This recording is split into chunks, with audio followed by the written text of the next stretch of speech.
La balada del Álamo Carolina, un cuento de Haroldo Conti. Ciruelo de mi puerta, si no volviese yo, la primavera siempre volverá. Tú florece. Anónimo japonés. Uno piensa que los días de un árbol son todos iguales, sobre todo si es un árbol viejo. No, un día de un viejo árbol es un día del mundo.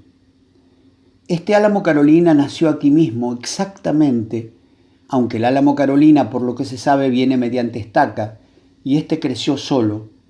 Asomó un día sobre esta tierra entre los pastos duros que la cubren como una pelambre, un pastito más, un miserable pastito expuesto a los vientos y al sol y a los bichos. Y él creyó por un tiempo que no iba a ser más que eso, hasta que un día notó que sobrepasaba los pastos, y cuando el sol vino más fuerte y templó la tierra, se hinchó por dentro y se puso rígido, y sentía una gran atracción por las alturas, por trepar en dirección al cielo, y hasta sintió que había dentro de él como un camino, aunque todavía no supiese lo que era eso. Lo supo recién al año siguiente, cuando los pastos quedaron todavía más abajo, y detrás de los pastos vio un alambrado, y detrás del alambrado vio el camino, que es una especie de árbol recostado sobre la tierra, con una rama aquí y otra allá, igual de secas y rugosas en el invierno, y que florecen en las puntas para el verano, pues todas rematan en un mechoncito de árboles verdaderos. Por ahí andan los hombres y el loco viento empujando nubes de polvo. También ya sabía para entonces lo que era una rama, porque después de las lluvias de agosto sintió que su cuerpo se hinchaba en efecto aquí y allá, y una parte de él se quedó ahí, no siguió más arriba, torció a un lado y creció sobre la tierra de costado, igual que el camino. Ahora es un viejo álamo Carolina, porque han pasado 12 veranos, por lo menos, si no lleva mal la cuenta. Ahora crece más despacio, casi no crece. En primavera echa las hojas en el mismo sitio que estuvieron el otro verano, y por arriba brotan unas crestitas de un verde más encarnado que al caer el sol se encienden como por dentro. Pero él ahora no pretende más que eso, esa dulce luz del verano que lo recubre como un velo. Y dentro de esa luz está él, el viejo álamo, todo recuerdo. De alguna manera ya estaba así hace 12 veranos, cuando asomó sobre la tierra, y crecer no fue nada más que como pensarse. Solo que ahora recuerda todo eso, se piensa para atrás y no nace otro árbol. En eso consiste la vejez, ver de memoria. Ahora es el comienzo del verano justamente, y acaba de revestirse otra vez con todas sus hojas, de manera que, como recién está echando el verde más fuerte, son como pequeños árboles cada una. Por la tarde, cuando el sol declina y se mete entre las ramas, el álamo se enciende como una lámpara verde, y entonces llegan los pájaros, que se remueven bulliciosamente entre las hojas buscando dónde pasar la noche, y es el momento en que el viejo álamo Carolina recuerda. A propósito de la noche y los pájaros y el verano, recuerda, por ejemplo, a propósito de los pájaros, el primero de ellos que se posó sobre la primera rama, que ha quedado allá abajo, pero entonces era el punto más alto. Ya casi no da hojas y es tan gruesa como un pequeño árbol. En aquel tiempo era su parte más viva, y sintió el pájaro sobre su piel un agitado montoncito de plumas. Descansó un rato y luego reemprendió el vuelo.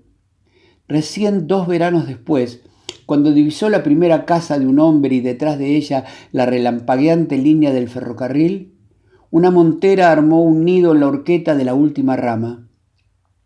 Cortó y anudó ramitas pacientemente, y así el álamo se convirtió en una casa. Supo lo que era ser una casa, el alma que tiene una casa, como antes supo del camino y del alma del camino, ese ancho árbol florecido de sueños. El nido se columpiaba al extremo de la rama, y él, aunque gustaba del loco viento de la tarde, procuraba no agitarse mucho por ese lado. Le dio todo el cobijo que pudo, echó para allí más hojas que otras veces. Al final del verano los pichones saltaron del nido y los sintió desplazarse temblorosos sobre la rama con sus delgadas patitas, tomar impulso una y otra vez y por fin lanzarse y caer en el aire como una hoja. Un árbol en verano es casi un pájaro. Se recubre de crocantes plumas que agita con el viento y sube, con solo desearlo, desde el fondo de la tierra hasta la punta más alta, salta de una rama a otro y a otro y a otro, todo pajarito, ave de madera en su verde jaula de fronda. Ese verano fue el mismo del ferrocarril. Antes viene la casa.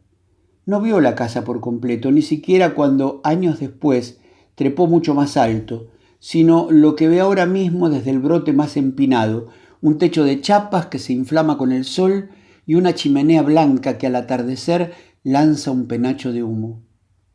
A veces el viento trae algunas voces. Con todo, él ha llegado hasta la casa en alguna forma, a través de las hojas de otoño que arrastra el viento. Con sus viejos ojos amarillos ha visto la casa aún por dentro.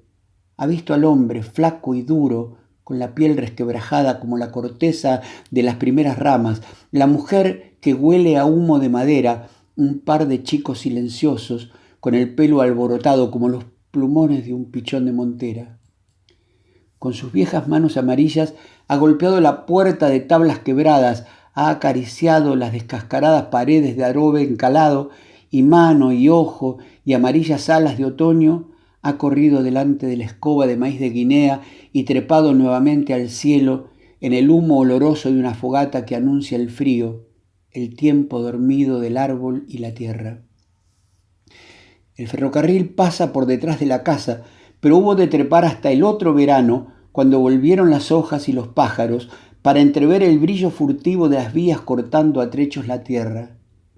Ya había sentido el ruido, ese oscuro tumulto que agitaba el suelo porque el árbol crecía tanto por arriba como por debajo.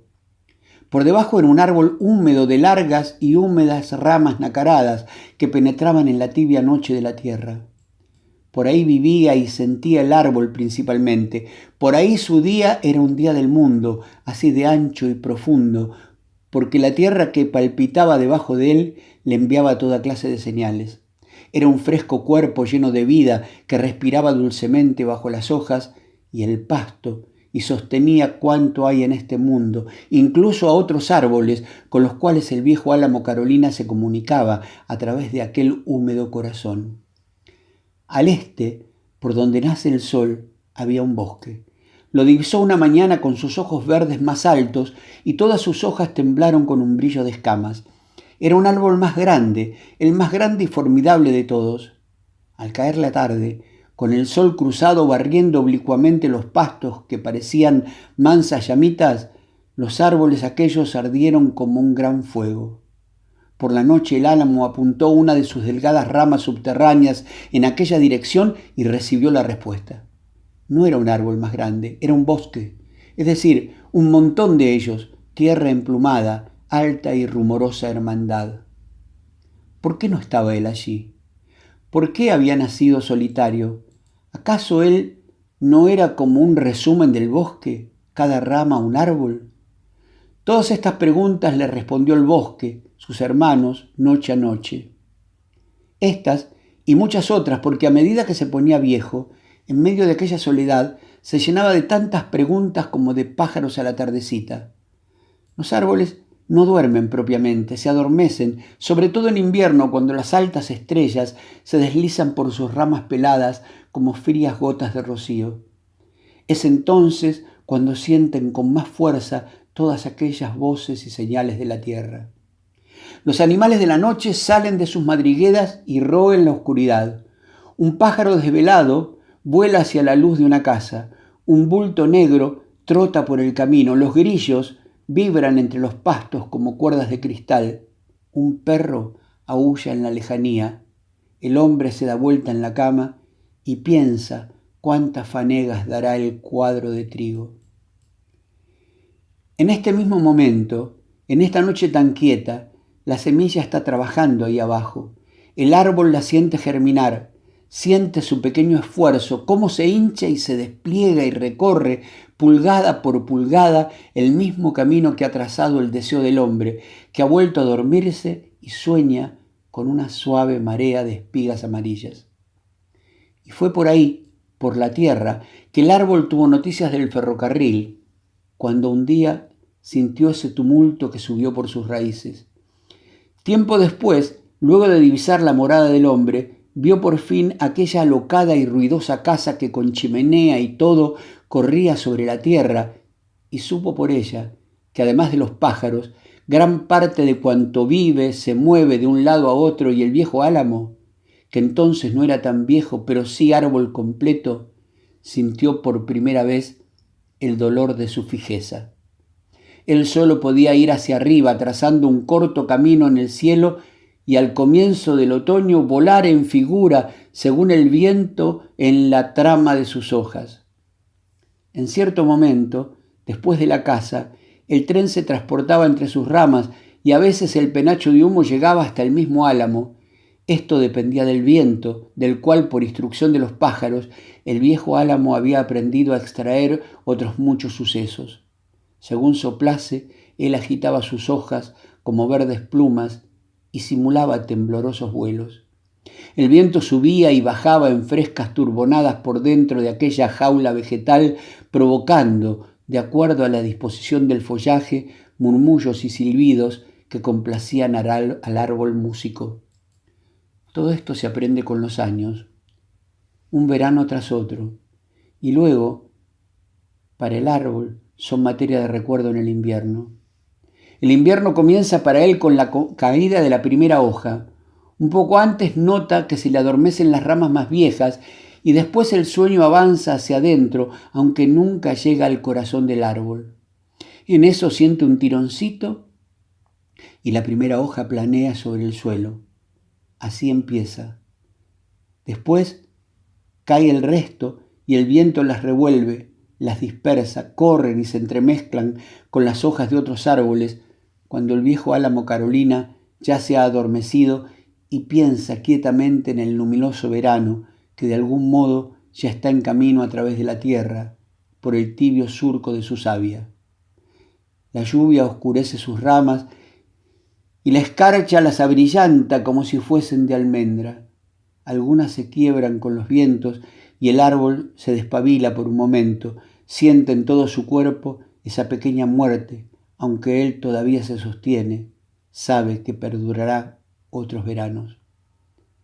Hasta que allá por septiembre, memoria y sucesos se juntan en el tiempo y un dulce cosquilleo sube desde la oscuridad de la tierra, reanima su piel, desentumece las ramas y el viejo álamo Carolina se brota nuevamente de verdes ampollas.